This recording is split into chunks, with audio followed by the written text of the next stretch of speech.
Bonjour, c'est Stéphane de Béziers-Guimau. Alors, je vous ai montré dans une autre vidéo l'installation de cette pompe à chaleur monobloc, donc sans unité extérieure. C'est une Unico, le modèle Olympia Splendide.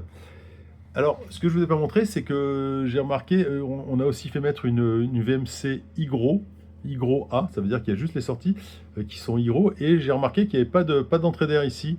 Donc, Bruno, qui bosse sur la rénovation, va installer une entrée d'air, parce que je vais vous montrer maintenant l'autre côté.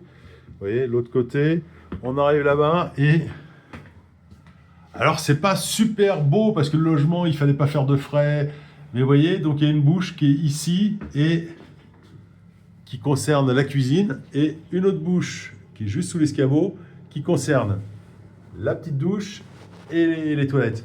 Donc, sortie d'air là-bas. Et qu'est-ce que je vois? En fait, quand je regarde bien ici, je vois une entrée d'air en bas. Alors, j'ai dit à Bruno, ferme-la, parce que là, l'hiver, on doit sentir l'air froid qui rentre dans les pattes juste quand on est on prend son petit-déj ou qu'on va prendre sa douche.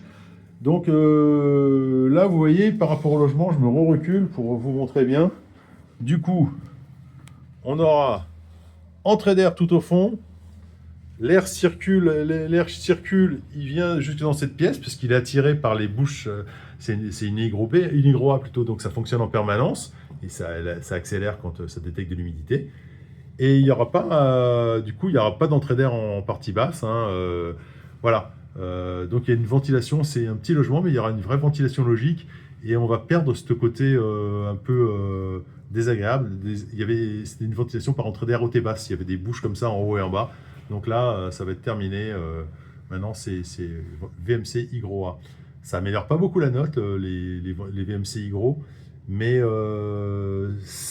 par contre, ça permet de maîtriser la ventilation, d'avoir une vraie logique, et d'éviter que l'air humide vienne se répandre dans les pièces sèches, et vienne condenser, je sais pas, autour des fenêtres, dans des endroits moins bien isolés. Voilà, c'était Stéphane de Béziers-Guimau, en espérant que ça vous éclaire sur la ventilation.